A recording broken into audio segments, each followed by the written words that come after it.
ാണ്. അതിന്റെ നിർമ്മാണ ഉദ്ഘാടനം നമുക്ക് ഉടനെ തന്നെ പൂർത്തീകരിക്കുവാൻ കഴിഞ്ഞു.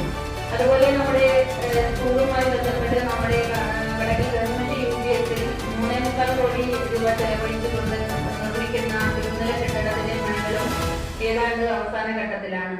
അതുപോലെ നമുക്ക് ഏറ്റവും പ്രധാനമെന്ന് പറയുന്നത് നമ്മുടെ ബഡ്ജറ്റിൽ തന്നെ നമ്മൾ വകയിരുത്തിയിട്ടുള്ള നമ്മുടെ ബഡ് സ്കൂൾ. നമ്മുടെ കടക്കലിനെ തന്നെ ഏത് മേഖലയിൽ എടുത്തു കഴിഞ്ഞാലും നമ്മുടെ കടക്കൽ ഗ്രാമപഞ്ചായത്തിനെ ഏറ്റവും മുന്നിൽ നിർത്തുന്നത് നമ്മുടെ ബഡ് സ്കൂൾ തന്നെയാണ്.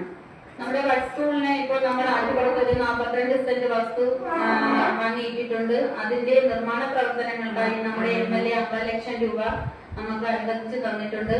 അത് നമ്മുടെ പഞ്ചായത്ത് ഫണ്ട് ഉപയോഗിച്ചുകൊണ്ട് അതിന്റെ ചുറ്റുമതിൽ ഉൾപ്പെടെയുള്ള പണികളെല്ലാം തന്നെ നടന്നുകൊണ്ടിരിക്കുകയാണ്. അത്തരത്തിൽ നമ്മുടെ കടക്കൽ ഗ്രാമപഞ്ചായത്തിനെ ഏറ്റവും മാതൃകാപരമായ ഒരു കടക്കൽ ഗ്രാമപഞ്ചായത്തായി മാറ്റുവാൻ നമ്മുടെ ഭരണസമിതി ഒട്ടനവധി പദ്ധതികൾ